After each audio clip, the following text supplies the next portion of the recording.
ઈચ્છાઓનું તો કોઈ માપ હોતું નહીં. ઘણી બધી ઈચ્છાઓ, એક પૂરી થાય એટલે બીજી પૂરી થાય. એટલે હું તો કુંવારી હતી ને ત્યારે બીજાને નોકરી કરતાં જોઈને નક્કી કર્યું હતું આપણે નોકરી કરવી નથી. આપણા ઘરવાળા જેવા હોય ને જેટલું લાઈને આપશે ખાઈ પીને પડ્યા રહેવું શાંતિથી. ક્યાંય રખડવા જવું નથી, ક્યાંય ટોચાવા જવું નહીં. પણ આ લખી હતી 58 વર્ષની નોકરી પૂરી થઈ ગઈ. ઘરવાળા એવા ચડ્યા તે લગ્ન પછી ભરવું પડ્યું.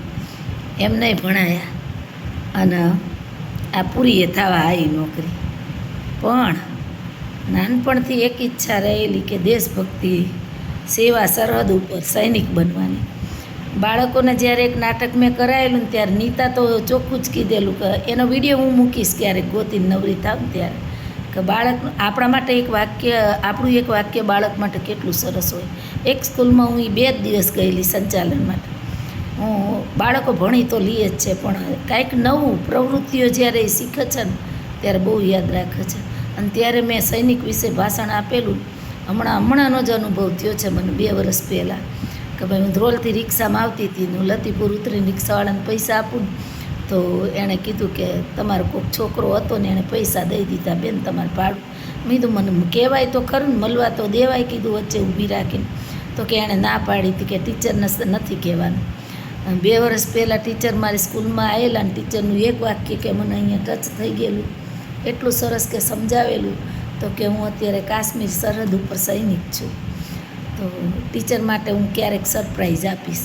તો આપણું એક શબ્દ, આપણું એક વાક્ય બહુ એ હોય છે. મને નાનેથી આ 2 લીટી બહુ ગમેલી. એના વિશે પછી કહીશ, પહેલાં ગાઈ લઉં. ધડ ધીંગાણે જેના માતા માણે ના પાળિયા થઈને રે પૂજાવું રે વૈયા મારે ઠાકોરજી નથી થાવું, ઘડવૈયા મારે પ્રભુ થઈ નથી રે પૂજાવું. કેટલી સરસ લીટી છે. તો દેશનો દરેક માનવી જો દેશ પ્રત્યે આટલી લાગણી દર્શાવે, એ સૈનિકોને સલામ છે. આજે 15મી ઓગસ્ટે દરેકનો કે જે દેશની રક્ષા કરી રહ્યા છે, ત્યારે આજે હું આટલી શાંતિથી અહીંયા બેઠી છું. પ્રભુ થઈને પૂજાવું, મોટા થવું, લોકપ્રિય થવું, બધાની વચ્ચે દોડીને જાવું, હા ને કેમ છો, હાલો છો, બધું. હા, એ તો બધાને ગમે છે. પણ ગોળી કોને ગમે? એક 20 વર્ષનો જુવાન નક્કી કરીને ગયો છે કે આવીને લગ્ન કરીશ અને 4 જ દિવસમાં ગોળી ખાઈને પાછો આવે છે. તો એના પાળીએ મને તો કહું ને કે હું આખી એના પાળીઓ, એની પાળિયાની સેવા કરવામાં ઘસાઈ જાઉં ને તોય મને આનંદ થશે. કે ભાઈ મંદિરોમાં સોનાના મુંગટ આપ, પૈસા આપ, બધું. આ શ્રાવણ મહિનો તમે જોઈ લેજો, શિવલિંગે આમ દૂધની ધારું થશે ને, એ દૂધની તમે જાતી હોય ગટર જુઓ ને તો ક્યાંય ખાડો હોય છે કાં ક્યાંય ગટરમાં એ દૂધ જાતું હોય છે. કેટલું પવિત્ર દૂધ.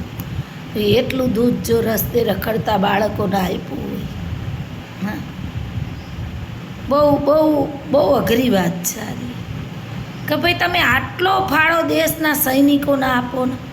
મંદિરોમાં અઢળક, હું તો ક્યારેય મંદિર જતી જ નહીં. આ શ્રાવણ મહિનો આવશે ને તોય છોકરાઓને કહીશ કે લ્યો નાળિયેર વધેરી આવો ભગવાનના નામ, ટાઈમ મળશે તો જી આવીશ. એવું નથી ભગવાનને નથી માનતી, બહુ જ માનું છું. આપણા જીવનદાતા છે ભગવાન, દરેક ભગવાનને માનું છું, દરેક મંદિરને માનું છું.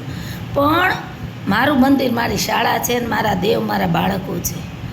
અને બાળકો માટે જો હું કાંઈ કરી શકું તો મારી ભક્તિ સફળ છે અને મેં કરી છે ગર્વ સાથે. મારા બાળકો અત્યારે હું ધ્રોલ ટ્રેનિંગમાં તજજ્ઞ તરીકે જાઉં ટ્રેનિંગ આપવા, એટલે 15-16 છોકરીઓ પગે લાગવા આવે કે બેન અમે તમારી જેમ શિક્ષક જ બની ને તમારા જેવી જ બની. મારી ભક્તિ સફળ છે. જ્યારે લતીપુરમાં આવી ત્યારે 1 જ વર્ષમાં ગુડીના પપ્પાને કહી દીધું કે બાળકો બહુ હોશિયાર છે, મારી શક્તિ મારા અહીંયા જ ખર્ચવી છે.